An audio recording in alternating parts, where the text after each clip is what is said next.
Jadi pada pertemuan kali ini kita masuk di pokok bahasan baru, yaitu kebugaran jasmani.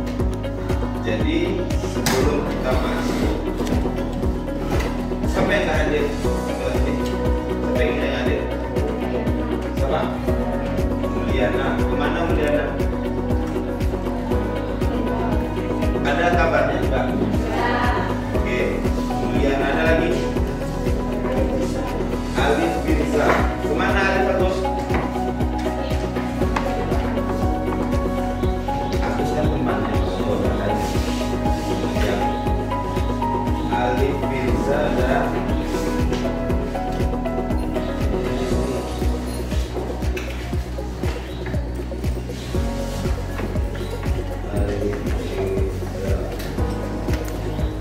minggu lalu kita udah beberapa kali bertemu nih. Kalau Bapak hitung kurang lebih ada hampir 6 ya pertemuan kita untuk bela diri. Jadi Bapak rasa kalian udah cukup mengerti di bela diri. Pada hari ini kita masuk pokok bahasa baru.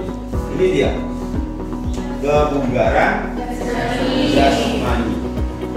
Jadi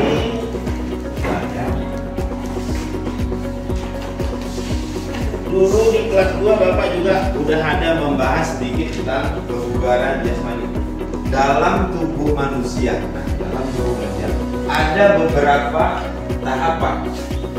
Ya, ada beberapa tahapan ya.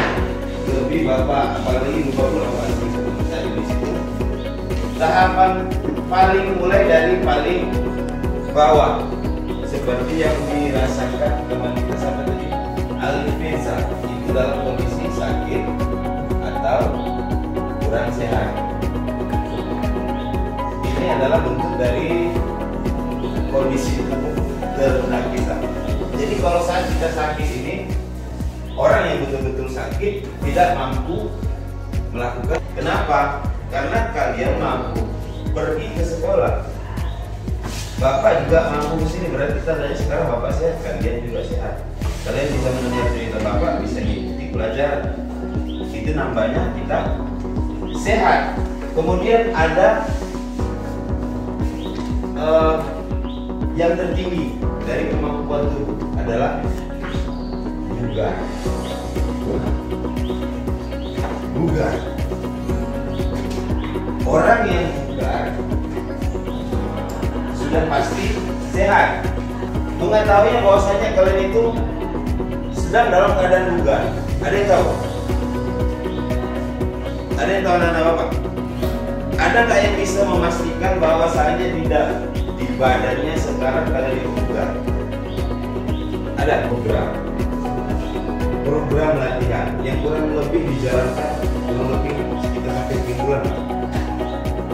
Setelah menjalankan program latihan, kemudian dites kebugarannya. Ada TKJI, tes kebugaran jasmani Indonesia. Di situ semua dites, mulai dari kekuatan, kelincahan, daya tahan, kelentukan. Tapi kita nggak usah bahas sejauh itu dulu, kita fokus ke apa itu kebugaran jasmani. Nah, ada kelas. Nah, ini dia makanan yang kalian makan udah nggak sealami yang dulu, udah nggak steril yang dulu. Makanan sekarang banyak mengandung apa?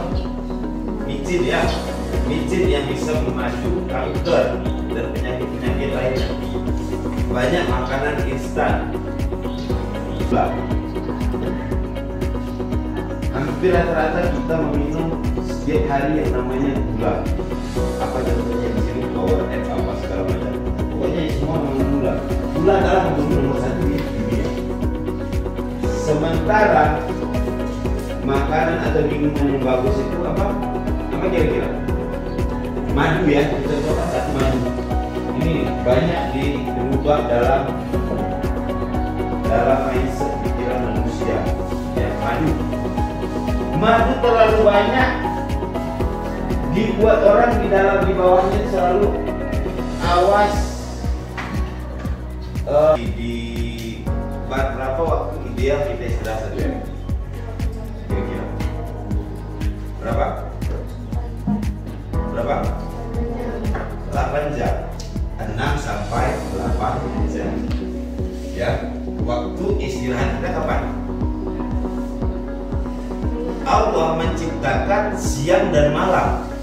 Ya, jelas kan? Sekarang manusianya Bapak tengok pola hidupnya udah terbalik. Udah melawan kodrat yang Maha Kuasa. Sengaja diciptakan malam untuk apa? Untuk istirahat. Menciptakan malam untuk istirahat minimal 6 sampai 8 jam. Tapi sekarang di kehidupan sehari-hari Bapak tengok, kalau udah malam, terutama yang anak-anak lajang lagi-lagi, malam itu melek. Itulah kenapa sekarang tubuh kalian itu sering merasakan kurang fit. Kenapa? Kalian melawan apa yang sudah ditetapkan alam, apa yang sudah ditetapkan kuasa. Sengaja diciptakan malam untuk istirahat, bukan untuk main game sampai pagi. Ya, kalian sering mungkin apalagi di malam libur istirahatnya, otomatis pasokan oksigen ke dalam otak itu akan berkurang. Kemudian faktor yang ketiga dalam kebugaran itu adalah olahraga. Kalian harus bisa untuk olahraga. Nah, untuk pembahasan kali ini, Bapak fokus pada olahraga. Faktor olahraga. Karena kita juga di Ejas. Olahraga, ada beberapa bentuk olahraga. Ya. Ada beberapa bentuk. Ya, silakan Kania.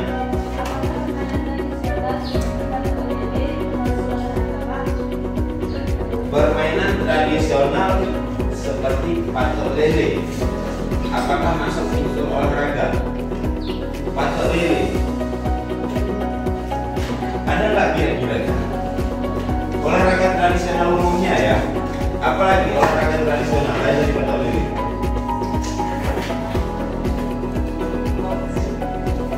Kita lihat dulu modelnya. Ada berlari nggak di situ?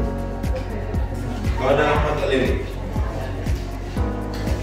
keterkaitannya di sini ada nggak? Ini ya, rasa Bapak ada? Ya, ketepatan dalam memukul atau menangkap. Kalau ketepatan berlanjut upaya, nggak akan kena kalian pukul. Ada, berarti bisa masuk dalam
siapa yang mau apa?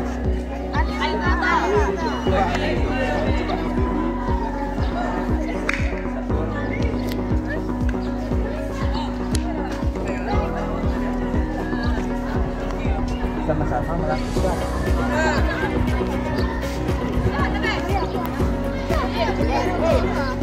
Alin.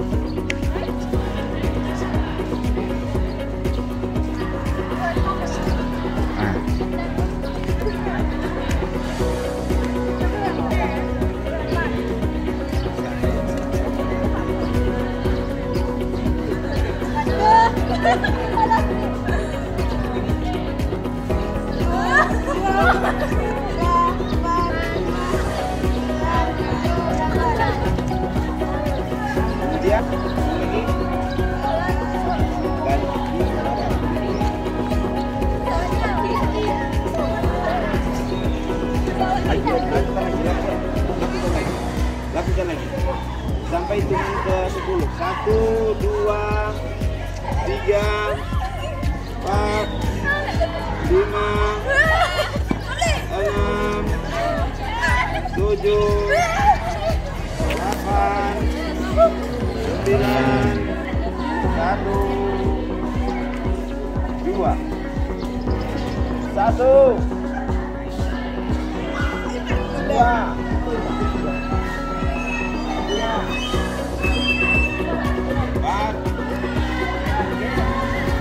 5. Habis, kita cukupkan sampai di sini dulu. Untuk minggu depan kita lanjut latihan kekuatan dan pecahannya. Udah sampai di sini.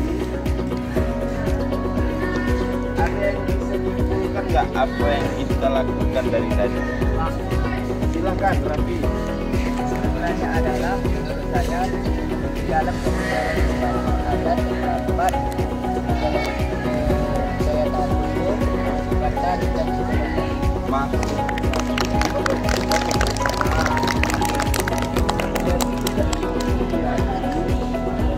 dalam tubuh terdapat beberapa komponen. Komponen itu bisa kita latih. Semua bisa kita latih. Kecepatan, apalagi? Kelincahan, kekuatan. Perlu. Untuk apa? Karena pada dasarnya tubuh dalam menjalani aktivitas sehari-hari tanpa merasakan kelelahan yang berat. Jadi semakin sering kita latihan komponen tubuh jasmani, insya Allah semakin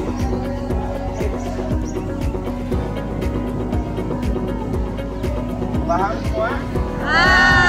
Jadi tetap jaga kesehatan sampai di rumah. Hindari tidur larut malam, karena dalam hubungan beberapa faktor khusus yang laki-laki. Coba jangan usahakan jangan kurang dari 6 jam. Ya, sampai di sini kita tutup. Sampai ketemu minggu depan.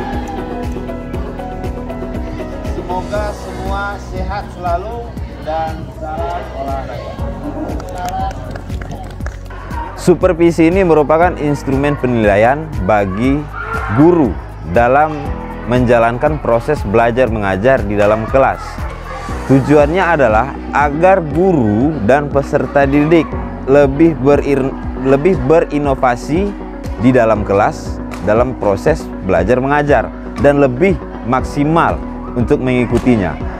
Jadi harapan saya sebagai guru olahraga, supervisi ini sangat penting untuk menambah inovasi dan lebih memaksimalkan kegiatan proses belajar mengajar di dalam kelas.